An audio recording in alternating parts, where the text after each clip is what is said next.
volta um pouquinho atrás, né? Quando ele fala que não devemos perder tempo com Jesus de Nazaré, né? Acho que um componente importante da fé é justamente querer, Uhum. né? Então, assim, não se trata de existir ou não. Acho que a maior fé em Jesus é simplesmente querer ter fé em Jesus. Uhum. Né? Então, talvez seja você discutir com um cara desse, procurando desqualificar o que ele defendia, não faz eu apontar, geralmente, a grande maioria dos fiéis, né? Não aponta o que a maioria dos fiéis tem, que é o desejo genuíno de seguir a Jesus, de amar Jesus, pelo que aí foi, né? E, Diego, você tocou num ponto aí brilhante, eu vou te falar por quê. Eu vou até chegar a uma situação aqui exagerada, hiperbólica, mas só para fazer jus à minha argumentação. Vamos supor que Bertrand Russell estava certo. Que Jesus é um mito. Vamos supor que nós estamos enganados aqui, não existiu Jesus mesmo, tá certo? É um mito e tudo mais, e que não passou de uma figura mitológica. Se existiu, não foi nada daquilo que os evangelhos dizem. Vamos piorar, já que eu quero exagerar. Jesus nem existiu. Ele é um personagem criado pelos evangelistas, assim como Heródoto, Homero criou os personagens ali da Ilíada, tá certo? Não existiu. Jesus é um mito. É um mito. Como Aquiles, em Troia. Como Ícaro, exatamente. Como Ícaro, qualquer um desses aí. Tá, beleza. Stuart Mill, que também era um incrédulo, alguns colocam Stuart Mill como ateu, outros o colocam como agnóstico, mas de qualquer maneira, crente ele não era. Crente ele não era.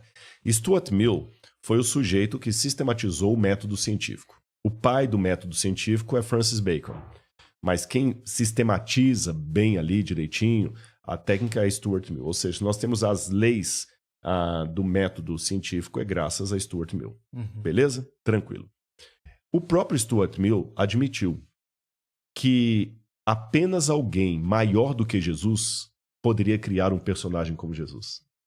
Que ele era tão fantástico, tão extraordinário, que era difícil imaginar uma pessoa humana, por maior que fosse a sua capacidade inventiva, de bolar alguém como Jesus. Stuart Mill admitiu isso. Mais à frente, C.S. Lewis, que era ex-ateu, o C.S. Lewis falou o seguinte: eu concordo com Stuart Mill. Só alguém maior do que Jesus para criar Jesus. Então, se Jesus foi criado por alguém, me diz quem é esse cara, porque eu vou dedicar minha vida a ele. Você entendeu? E aí eu vou complementar agora o pensamento de Stuart Mill e C.S. Lewis. Se Jesus é uma lenda, Jesus está como Ícaro, como Hércules, ou como o Thor, como o Incrível Hulk, como qualquer um dos personagens da Marvel aí. Tá certo? Como qualquer um deles. Sim.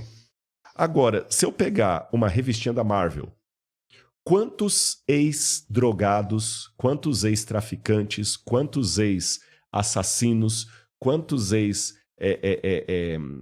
homens que praticam violência contra a mulher eu tenho porque leram os Marvel? Joga Marvel na cadeia. Quantos ex-delinquentes você vai produzir lendo a história do Thor? Lendo a história do Hulk? Ou lendo mesmo os clássicos gregos? Agora, joga na mesma cadeia o Novo Testamento. Quantas pessoas que antes da leitura daquele livro era um camarada que, se ele passasse aqui na rua, você tinha que ficar trancado dentro de casa, que ele podia te matar e fazer um lanche depois com o seu corpo ali na sala. E depois de convertido, é um camarada de uma honestidade que você pode trabalhar ele colocar para trabalhar aqui e deixar o cofre aberto que ele não tira um tostão. Ou seja... Você fechou bem no Novo Testamento, que se olhar o Velho também rolam umas chaceiras ali também. Mas eu coloquei o Novo só para enfatizar a pessoa de Jesus, que é o objeto aqui, né? Porque mesmo a Bíblia como um todo. Ou seja, ainda que a história de Jesus seja um mito, deveria ser mantida. Porque é um mito que transforma pessoas. É verdade. Vocês viram que foi o extremo de abrir mão de tudo que eu acredito. Isso está enganado. Ainda que um ateu me prove, para longe de qualquer questionamento, que aquilo, que os evangelhos são um mito.